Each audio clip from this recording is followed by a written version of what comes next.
Sanibonani uyingane zakwethu. Ake ngikhulume nobaba. Khulume nezinsizwa. Bafowethu. Ake siyekeni lento leyo kuhambe sigubha. Sigubha uyabuya emsebenzini uyabuza la komakhelwane ukuthi njengoba ungekho semsebenzini ubani osale fika la ekhaya fika ngene la ekhaya ahlale nomkakho bahlala isikhathi esingakanani. Akuyeke leyo nto leyo. Akuyeke lento leyo ukuthi mawuzofika ekhaya ungafoni ungasho ukuthi hayi ngifuna ukufika nje bengazelele ngibona ukuthi mangabe ngekho lapha ekhaya ubani ohlale khona lapha ekhaya. Ake niyeke leyo nto bafowethu. Ake niyeke izingane zakwethu. Awuyeke ukuloku ukubuza la ekhaya ukuthi ufuna ama-DNA test ngoba sebekhona bakuhlebelile ukuthi la ekhaya kunama choice aso30 kunezingane ongayizali. Awuyeke leyo nto mfowethu. Umkakho mayethe ingane yakho ngisho ukuthi ulibone impela ishayina linamehla adonsekile nje ubona ngidonsa leli lami ngidonsa naleli ngapha. Ubone ukuthi ishayina impela leli nezinwele zisho lokho noma ekulandela impela iPakistan ubone ukuthi uthusheleni lo kodwa mayethele lo Pakistan noma lelo shayina elakho khulisa mfowethu unembeza udla umnikazi. Yekela ukuloku ufunana nama-DNA test ufuna into ezikude nawe. Abafowethu babulawa nje kanje yizinto ezifana nalezo izingane zawethu.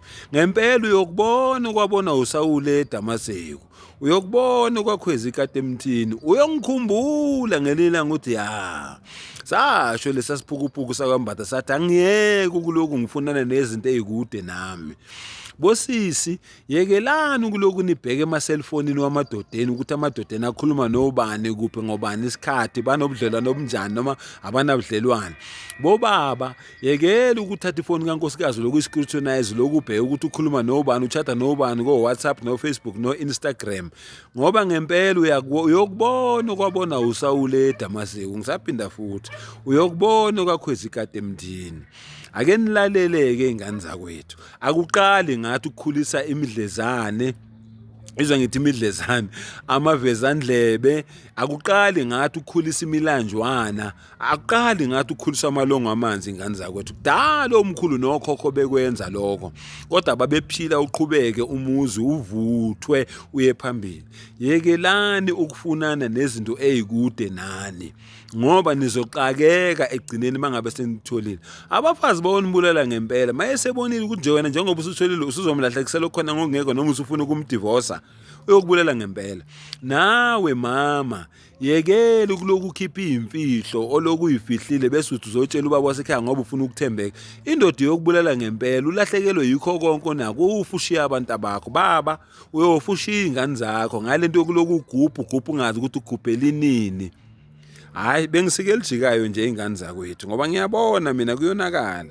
Baphela abafowethu nobaba bethu. Baphela omama bethu nosisi bethu ngenxa lento engikhuluma ngayo.